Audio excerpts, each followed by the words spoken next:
सभी प्रेस के बंधुओं का बहुत बहुत स्वागत।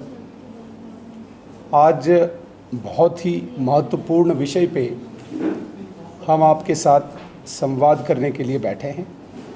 मेरे साथ में हमारे बहुत ही सीनियर वरिष्ठ नेता, विधायक, पूर्व मंत्री श्यामलाल शर्मा जी, मेरी बाईं तरफ रियासी के ऑनरेबल एमएलए और पिछले कुछ समय से पीएचई के डेली वेजर्स आंदोलन कर रहे हैं, हड़ताल पे हैं।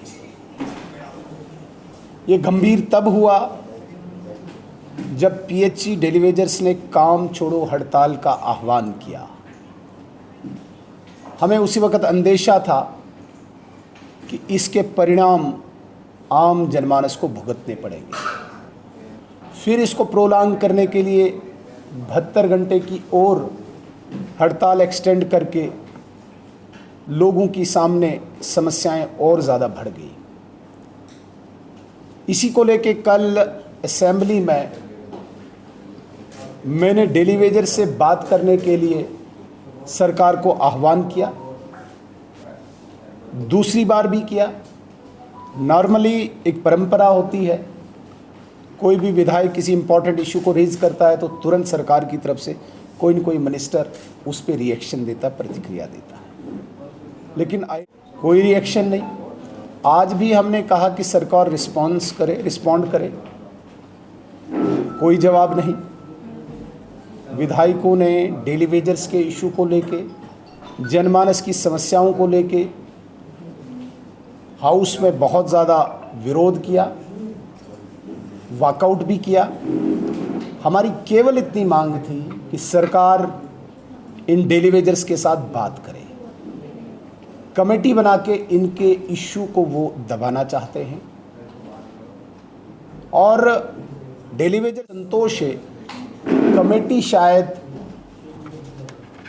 कोई रिजल्ट, कोई आउटकम नहीं देगी, इसलिए वो आंदोलन कर रहे हैं। बड़ी बदकिस्मती है, उमर अब्दुल्ला साहब जो चीफ मिनिस्टर हैं इस वक्त सरकार के, उनका मैथमेटिक्स भी खराब है। 10 साल हर सवाल का जवाब देते हैं, वो 10 में फंस गए हैं। और मैं निवेदन करता हूं कि वो अपना मैथमेटिक्स ठीक करें। हमारी सरकार अलायंस में केवल 3 साल रही, 3.25 साल रही। उस 3 साल में हमने एक हाई पावर कमेटी बनाई। High power committee group of ministers ने एक रिपोर्ट तैयार की 520, जिसके तहत इन डेली वेजर्स को रेगुलर करने के लिए एक पॉलिसी थी। उस पॉलिसी को इम्प्लीमेंट इसलिए नहीं कर पाए, सरकार गई, उप राज्यपाल महोदय का शासन आया। उप राज्यपाल महोदय ने बहुत बड़ी इन डेली वेजर्स पे मुझे लगता है कृपा की कि इनकी सैलरी 9350 रुपया की, जो आज ही उमर अब्दुल्ला साहब को पता चला। उनके दिमाग में तो मुझे लगता है केवल 1000-1500 का ही था। उन्हें ये नहीं पता कि ऑनरेबल एलजी साहब ने इनकी सैलरी को इंक्रीज़ किया और 9300 सैलरी पहुंचाया। मौकरी देखो सरकार की, वो भी हमारे नारे के साथ डेली वेजर करो ऐसा नारा दे रहे थे, जबकि हम चाहते थे कि इन डेली वेजर्स के साथ कोई मिनिस्टर, कोई ऑफिसर जाके बात करे और इन्हें आश्वासन दे कि जो कमेटी बनाई है वो कोई रिजल्ट देगी 6 महीने के बाद, या जो कमेटी पीछे बनी थी हमारी अलायंस गवर्नमेंट में, वो सीधे इम्प्लीमेंट कर सकते हैं। उसे तो कुछ करने की आवश्यकता नहीं थी, वो भी इम्प्लीमेंट कर सकते थे। तो इन सारी चीज़ों को वो दरकिनार करना चाहते हैं, लगातार गुमराह करना चाहते हैं, झूठ बोलना चाहते हैं दोबारा से। और जिस प्रकार से आज रवैया सरकार का रहा, 10 साल कह के मैं दोबारा कहूँगा मैथमेटिक्स खराब है, उसके बाद पिछली सरकार का भी हवाला देके, तो मुझे लगता है कि ये दुर्भाग्यपूर्ण है। ऐसी उम्मीद सरकार से नहीं थी। डेली वेजर्स भी हमारे समाज का एक अंग है नहीं, बट इतना एरोगेंस पहली बार हम सरकार का देख रहे हैं, जो निंदनीय है। मैं निवेदन करना चाहूँगा अपने बहुत ही सीनियर वरिष्ठ हमारे ऑनरेबल विधायक श्याम शर्मा जी से। इन्होंने पूरा, मुझे लगता है कि 2014 से पहले भी सरकार में रहे हैं, डेली वेजर्स के साथ बिल्कुल लगातार इनका संपर्क रहा है और आज भी इस इशू को यही देखते हैं। मैं इन्हीं से निवेदन करूंगा, जितनी भी तकनीकी इसमें फॉल्ट्स हैं, फ्लॉज हैं, सरकार की कमियां हैं, यही उजागर करें आदरणीय श्याम शर्मा जी। और हमारे मीडिया के इंचार्ज डॉक्टर साहब और हमारे मीडिया के बंधु, मुझे लगता है कि ओपनिंग में आदरणीय लीडर ऑफ द अपोजिशन ने जो आज आपको तकलीफ़ दी है उसके बारे में, और मैं सीधा पॉइंट टू पॉइंट आऊँगा। ये जो daily Vaser, need basis, casual labour, ये एक जम्मू कश्मीर की सरकार जो रही है, जहाँ जितनी भी सक्सेसिव गवर्नमेंट रही वो अडाक अप्रोच से चलती थी, क्योंकि 370 का जो सहारा लेते थे और जितने भी अच्छे कानून लोगों के लिए थे वो यहाँ लागू नहीं होने देते थे, और माइट इज़ राइट की जे इनकी एक सोच थी। और आज भी ये मुझे लगता है 370 जाने के बाद भी इनकी सोच और अप्रोच फ़र्क हमें लग नहीं रहा था जितना मुझे तजर्बा है। तो मैं 2004 से स्टार्ट हूँगा। 2004 से ये जो लोग हैं डिप्राइव्ड क्लास, मैं इन लोगों के इशू को एज ए विधायक भी, और फिर जब मैं मंत्री बना, और फिर लास्ट में 2 साल जो थे 2013 में ये विभाग मेरे पास आया, क्योंकि अगर संख्या देखेंगे तो सबसे ज़्यादा पीएचई इरिगेशन फ्लड कंट्रोल में है। अदरवाइज ये 47 डिपार्टमेंट हैं जिनमें ये लोग हैं, और किसी को 500 रुपया दिया जाता था, कभी दिवाली, और किसी का रिकॉर्ड नहीं था। तो कभी कभी जो भगे है वो भी साथ देता है। एक लंबी लड़ाई हमने लड़ी। एक कमेटी 2007 में गुलाम नबी आज़ाद उस समय चीफ मिनिस्टर थे, उन्होंने भी बनाई थी, बट आउटकम इज़ 0। उस कमेटी में भी ये कहा गया 2008 में कि और लगा लो 100 इनको रेगुलाइज नहीं करो। तभी मैंने आज सदन में ये बात कही कि यहाँ बहुत से खुलासे होंगे और विद एविडेंस होंगे।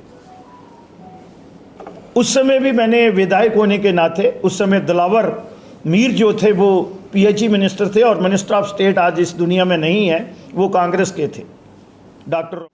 I put my foot down, speaker के घर में मीटिंग थी, मैं नथिंग डूइंग, एक भी नहीं लगने दूंगा। हालांकि कांग्रेस के चीफ मिनिस्टर थे, पहले इनको रेगुलाइज करो, तभी वो आज भी थोड़ा बहुत हम सब पे भरोसा करते हैं। फिर मैंने 2013 में 15 जनवरी को मुझे ये 2013 में ये कलमदान मिला, तो मैंने इस पे काम करना शुरू किया, क्योंकि इनका रिकॉर्ड ही कोई नहीं था। किसी भी आदमी को लगाने के लिए कोई मंत्री जहाँ एमएलए नहीं लगा सकता है। रिक्रूटमेंट रूल में है, चाहे अडाक है, चाहे कैजुअल लेबर है या नीड बेसिस है, appointing authority is HOD, head of the department.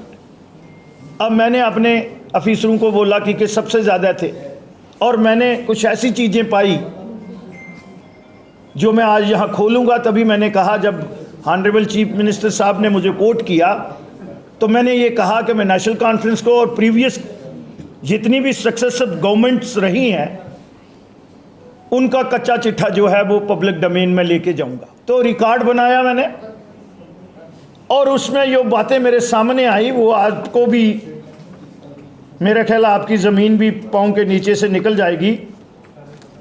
इन लोगों ने 11,984 लोगों को पक्का लगा लिया पीएचई में। कितना? 11,000, ऑलमोस्ट 12,000। जम्मू के कितने लगाए? 855। ये हालत करते थे हमारी। मेरा खून जो है वो खौल गया। और हमने फिर उसके बाद पूरा रिकॉर्ड इनका बना, और उसके बाद एक कैबिनेट सब कमेटी बनती है।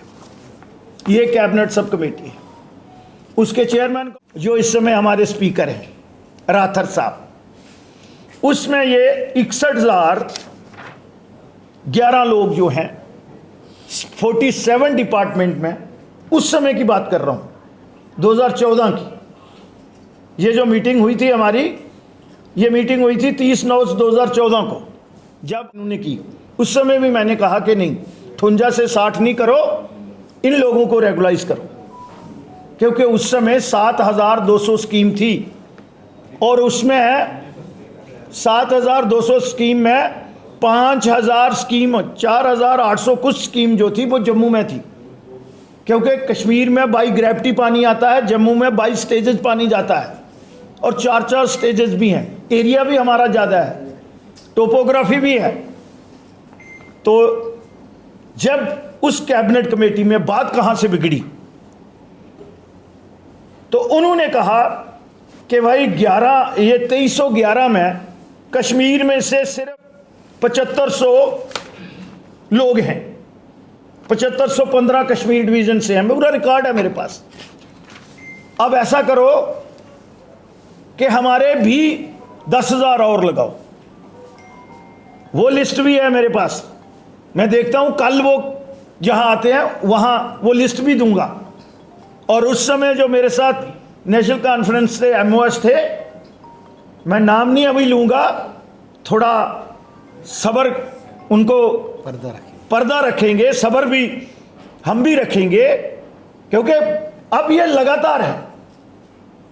अब उन्होंने बोला है तो फिर सुनना भी पड़ेगा और लोगों को जवाब भी देना पड़ेगा। और ये PHE के जितने और इरिगेशन फ्लड या डेली वेजर जितने भी हैं, आज अब जब उनको कश्मीर में पता चला है, आपने 11,129 पहले ही लगा लिया है कश्मीर में, तो मैं कल अपने लोगों को क्या, मैं असूलों के साथ राजनीति करता हूं, यह मैं उमर अब्दुल्ला जी को जवाब दे रहा हूं। मैं नहीं माना। उसके बाद भी 5 दिन रशाकशी चलती रही और 5 दिन के बाद मुझे रिजाइन मैंने प्रोटेस्ट में कर दिया और डाइसेंट नोट भी दिया। और आज उमर अब्दुल्ला जी ये कहते हैं कि फिर तो श्यामलाल जी को भी बताना पड़ेगा, तो मैं बता रहा हूं। अब जो लीडर ऑफ द हाउस हैं, जम्मू कश्मीर के चीफ मिनिस्टर को आना चाहिए, जब वो सारा प्रोटोकॉल एंजॉय कर रहे हैं और ब्लेम कर रहे हैं कि आप 10 साल का हिसाब दो। आदरणीय LOP साहब ने नहीं, मैं वो भी हिसाब दूंगा। 4500 उस समय फिर इन लोगों ने, बीजेपी ने, मैं तो 2019 में आया, 2015 और 16 में इन्होंने क्या किया, बीजेपी ने, उनने हमसे पूछा है ना, इन्होंने उन तमाम लोगों का रिकॉर्ड जो था उसको स्टेट किया और उन लोगों को ऑनलाइन किया। और पहले उनको 6,000 पे ले गए। आज भारतीय जनता पार्टी और LG की गवर्नमेंट ने 9,310 रुपया उनको हर महीने 10 तारीख से पहले उनके अकाउंट्स में आता है। और ये लोग बोल रहे हैं भारतीय जनता पार्टी ने क्या किया। आप लोगों ने गुनाह किए हैं और इतने इतने बड़े गुनाह किए हैं, तभी मेरी स्टेट को UT बनवाने वाले ये लोग हैं। और आज फिर कहते हैं कि जनाब जल्दी जल्दी स्टेट दो, हम सब कुछ कर देंगे। तो भैया ये 94 से पहले के हैं। और फिर बड़े फकर से कहते हैं हमने लगाए हैं, हम ही पक्के करेंगे। कब करोगे? आधे तो बेचारे चले गए घर ऐसे ही, उनमें से 10% तो इस संसार को भी छोड़ के चले गए, उनके परिवार पूरे तबाह हो गए। और सवाल भारतीय जनता पार्टी से पूछते हैं, सवाल 2013-14 का श्यामलाल से पूछते हैं। और मैं याद करवाना चाहता हूं उमर अब्दुल्ला को कि जब आप फ्लड के बाद, याद करिएगा, 26 अक्टूबर 2014 मैं आपको एयरपोर्ट पे जाके फाइल लेके मिला कि आप जा रहे हैं, आप चेयरमैन को बोल दो और कैबिनेट कमेटी में ये इनको रेगुलाइज कर दो। तो आपने कहा कि चेयरमैन राथर साहब, फाइनेंस भी उनके पास है। मैंने कहा प्लानिंग सदोत्रा जी के पास है, तो आप नोट दे दें। तो इन्होंने पोस्ट टू पिलर, हम 2 मंत्री थे, एक आज नहीं है, वो लद्दाख में है, चाहे दूसरी पार्टी में ही है, वो चश्मदीद गवाह हैं। और ये डेली वेजरों के जितने भी उस समय के नेता हैं वो चश्मदीद गवाह हैं। कि उस समय हम पोस्ट टू पिलर, ये अपने कैबिनेट कुलीग को घुमा रहे थे और कह रहे थे 10,000 हमारा और लगाओ, हमने इलेक्शन लड़नी है। तो उस बात पे सजा जो है इन लोगों को दे रहे हैं, 10,000 इनके और नहीं लगाए। मुझे पता था इनमें 10,000 लगा के भी इनको रेगुलराइज नहीं करना है, क्योंकि इनके पास रिसोर्स ही नहीं है। तो आज मैं माननीय चीफ मिनिस्टर जम्मू कश्मीर उस समय के और इस समय के, ये जो मैं डॉक्यूमेंट्स प्रूफ दे रहा हूं, अगर उनके पास कोई और चीज है तो वो हमारे साथ टेबल पे भी डिस्कशन आ सकते हैं, पब्लिक डोमेन में भी आ सकते हैं। मैं ओपन चैलेंज करता हूं उनको, कोई भी, ये 6 मेंबर थे, उसमें कौन कौन था ये देखिए। रूरल डेवलपमेंट के चेयरमैन जो थे वो फाइनेंस मिनिस्टर थे राथर जी, रूरल डेवलपमेंट के जो थे वो अली मोहम्मद सागर जी थे, ऑनरेबल मिनिस्टर मेडिकल एजुकेशन ताज मोहिद्दीन थे, सब लोग यही थे। अर्बन डेवलपमेंट हेल्थ का मैं था, तो प्लानिंग का Sadotra ji and parliament affair minister, 7 मेंबरी कमेटी थी। ये उनके कैबिनेट सब कमेटी के मिनट्स भी साथ लगे हैं, लिस्ट भी लगी हुई है। तो दोष भारतीय जनता पार्टी का और श्यामलाल का है, उल्टा चोर कोतवाल को डांटे। और मैं आपके माध्यम से उमर अब्दुल्ला जी को ओपन चैलेंज करता हूं कि वो मेरे साथ, हमारे साथ बैठ के आके ओपन डिस्कशन, हम भी उनके दरबार में चलते हैं और माननीय चीफ मिनिस्टर साहब भी उनके दरबार में कश्मीर वालों को भी बुला लें और जम्मू वालों को भी बुला लें, और दूध का दूध पानी का पानी हो जाएगा कि किस पार्टी ने उनके साथ इंसाफ नहीं किया है और किस लीडरशिप ने नहीं किया है। और मुझे लगता है कि उस समय की उमर अब्दुल्ला की सरकार और आज की उमर अब्दुल्ला की सरकार में कोई फर्क नहीं है। वो कहीं ना कहीं अपनी जो जिम्मेवारी है उससे बचने की कोशिश कर रहे हैं, भागने की कोशिश कर रहे हैं। लेकिन हम जनता जनार्दन के चुने हुए नुमाइंदे हैं, भारतीय जनता पार्टी उनको जो लोगों के विषय हैं उससे भाग के जाने वाली नहीं, भाग के जाने देंगे। और ये जो daily Vaser, daily rated, casual labour 47 department के हैं, उनके साथ शाना बशाना हम खड़े हैं और उनकी लड़ाई यहां से लेके, और अगर कोर्ट में भी जाना पड़ेगा वहां भी हम लड़ेंगे।